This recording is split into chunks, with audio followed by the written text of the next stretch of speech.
अक़वाम मुत्तहिदा की सलामती कौंसिल का लबनान के मामले पर इजलास। ईरान ने खबरदार कर दिया कि अगर लबनान में मुकम्मल जंग हुई तो ईरान लाताल्लुक नहीं रह सकता। इसराइली मुजालिम के खिलाफ दफा के लिए ईरान हिजबुल्लाह की हिमायत करता है।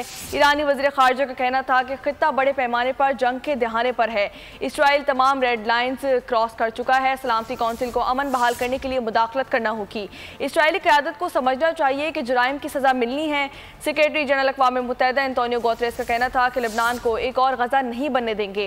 गजा, लबनान और जंगों की कीमत वहाँ की शहरी अदा कर रहे हैं। इसराइल और हिजबुल्लाह की जानिब से किए गए हमलों में हज़ारों अफराद शहीद हो चुके। आपको बताएं कि अक़वाम मुत्तहिदा की सलामती कौंसिल का लबनान के मामले पर इजलास। ईरान ने खबरदार कर दिया कि अगर लबनान में मुकम्मल जंग हुई तो ईरान लाताल्लुक नहीं रह सकता। इसराइली मुजालिम के खिलाफ दिफा के लिए ईरान हिजबुल्लाह की हिमायत करता रहेगा। ईरानी वज़ीर ख़ारिजा का कहना था कि खित्ता बड़े पैमाने पर जंग के दहाने पर है। इसराइल तमाम रेड लाइन्स क्रॉस कर चुका है। सलामती कौंसिल को अमन बहाल करने के लिए मुदाखलत करना होगी। इसराइली क़यादत को समझना चाहिए कि जुराइम की सज़ा मिलनी है। सेक्रेटरी जनरल अक़वाम मुत्तहिदा एंटोनियो गुतेरेस का कहना था कि लबनान को एक और गजा नहीं बनने देंगे। सब्सक्राइब करें और बेल दबाएं ताकि कोई खबर रह न जाए।